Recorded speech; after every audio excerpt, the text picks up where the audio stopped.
Has anyone ever removed a partner's pants only to be disgusted by what they had going on down there? What happened? Not safe for work. Hi Reddit guys. Subscribe now, or I will pull down my pants. My freshman year of college there was a girl I was trying to get with for a long time. I finally got a date and it went very well.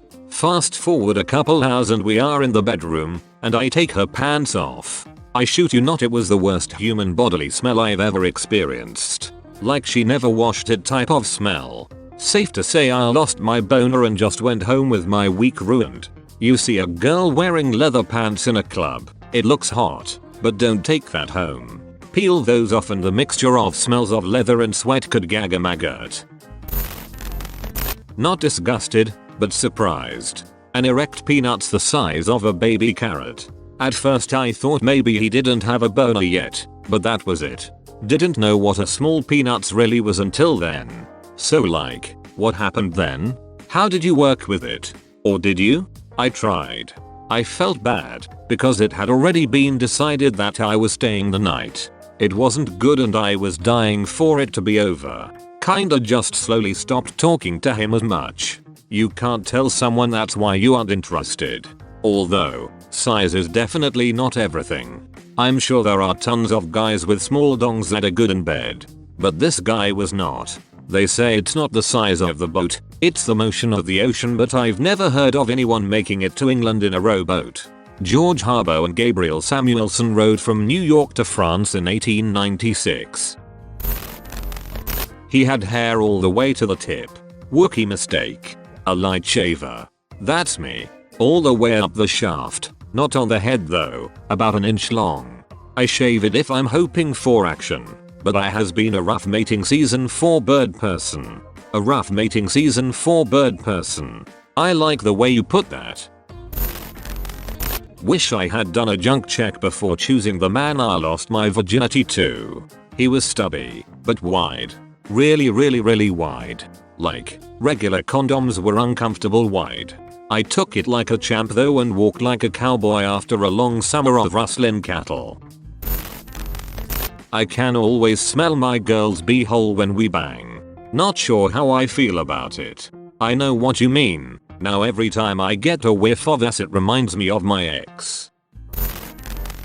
Not disgusted, but a bit surprised. When I first hooked up with my ex, the night we met, though we ended up dating for 4 years, his pants came off and there was a bush of shockingly bright, day-glow orange hair.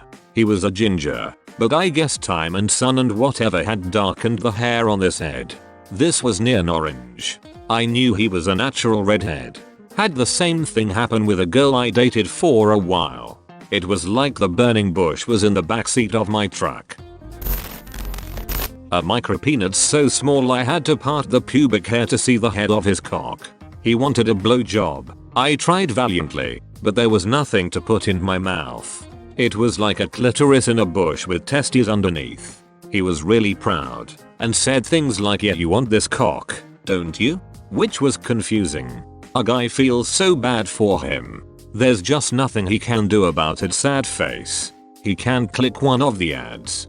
I feel bad for him, too. I was bewildered at the time and didn't want him to feel shame for having a micropenis. I noped out gracefully and he was none the wiser. I noped out gracefully and he pretended he was none the wiser. I wasn't disgusted, but it looked just like a banana. I didn't know how to not look surprised when I saw it, so I think I gave an awkward smile. I felt like maybe the curvature would help with hitting the G-spot. It didn't. I can just imagine a large banana bursting out of this guy's pants. Peanuts for scale.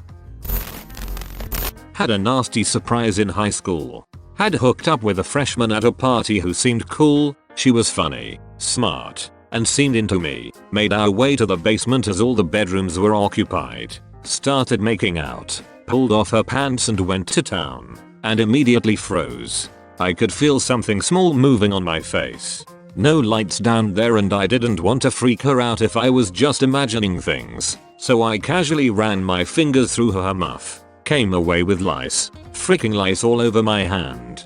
screamed like a bitch, shook my hand like mad and bolted with pants still undone back upstairs to the nearest bathroom to make sure none of the frikers were still on me. Needless to say, did not get lucky that night. Frick, I hate this thread, but I just can't stop. No, but once my pants came off and a guy said, "Why are you so hairy?" I was trimmed, but there wasn't too much, honestly. I was mortified. A while later, the next time I knew I was hooking up with a guy, I shaved. Pants came off and he said, "Where's all your hair?" Frick, being a woman. There was no way that monster was going to comfortably fit anywhere. Was about 9 inches long and about the diameter of the bottom of a pint glass. It was cartoonishly big, really. I know some women, and men, are into that, but I was literally scared. He saw my expression and his whole face fell. I could tell I wasn't the first woman who was freaked out.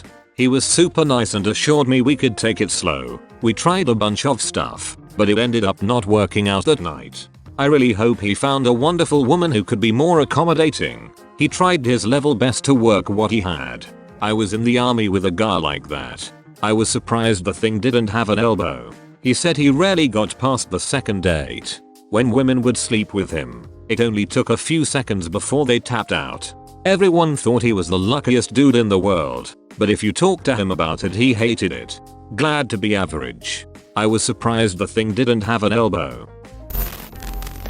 I decided to go down on my now ex-girlfriend after we'd been together for 3 or so months. At first she said that she didn't like it when guys go down there, but she told me later when she was drunk that the truth was that she's never even received cunnilingus before, and was just scared of new things. So anyways, I convince her that it's all fine, nothing to worry about. And I start moving down towards the belt line, undoing her fly, etc. And she's all like, "You know, that's sweet, but you really don't have to do that if you don't want to." And I'm like, "Oh no, my pleasure, etc, etc. I begin par 4 course with my intro routine, everything as planned, starting now to focus on the clitoris. And after I've been working the clit for 2 or so minutes, I move my hand just a bit to nudge the clitoral hood a tad bit higher, and what pops out from said hood but a big old chunk of smegma. Yes, smegma, practically the size of my fingernail, of the rare and elusive PPL variety, Smegmaticus vaginope. I pause, but she hasn't seemed to notice anything. Truly, Orion says again, "You know, you really don't have to." I am starting to see her logic, so I duck out and up and play it smooth. "Well, you know, I just don't want to make you uncomfortable is all." I had a girlfriend with super long, stretchy pussy lips. She would wrap them around my peanuts like twice and be like, "Look, a pig in a blanket." We called her mudflaps. We were mean. A friend of mine told me that a guy from his work had a one-night stand with a girl that wanted to take it up the ass. So he did it and woke up the next morning, rolled his foreskin back and found a piece of Sweetcorn. How did he know it was sweet? It was covered in chocolate. I'm tapping out. Thanks for the thread, guys. Not sure if this counts, but had a chick shoot in my bed. She apparently was too scared to admit what happened and spent the night covering it up by laying on it. We had sex in the morning. I had no idea she shoot the bed till after she left. Whoops, shoot the bed. Better sleep in it. As a lady does. Oh god, I started to massage a guy's peanuts over his pants. I pulled them down to see he was uncircumcised. I pulled the foreskin back and it was loaded with smegma. It was yellow and had the most foul stench. It's a stench you never forget. I was blunt and told him he smelled cheesy. It ruined the mood. It ain't easy Ben cheesy, plague. Haven't had that issue since I was 7. Plus, who the heck doesn't wash their dong if there's a chance of taking someone home? Hell, they could shower when they get home or even when the moment hits. Girls will often go to the bathroom before getting in bed, so I've noticed. I picture them washing their pee-pee in the bathroom sink. I'm perfectly fine with it. Smegma ruins leaves. It's also because we're trying to avoid needing to pee during. But yeah, stealth pee-pee washing is a thing. My boyfriend and I both come from more conservative homes, Therefore we are forced to have our exy time in his car. One day, his parents were gone and we were going to have his house to ourselves. Everything was perfect. We had a bed, plenty of time and our exy bodies to keep us entertained. We only wasted a mere few seconds getting settled before the hanky-panky began. We were really going at it, and that's when I decided to get adventurous. I asked him to flip over so I could lick his ass. We had already done it a few times, and both of us genuinely enjoyed it. He got on his stomach. I spanked his booty and then proceeded to dive in, letting my tongue wander for a few seconds before silently gagging.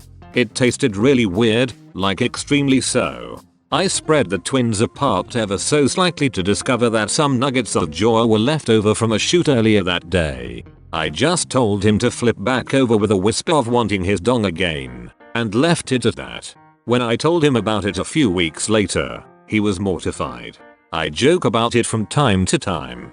I didn't really mind, and I will continue to venture down there. However, it was pretty startling at the time. True war hero. What the frick kind of war was that? Okay Reddit guys, subscribe now, or I will pull down my pants.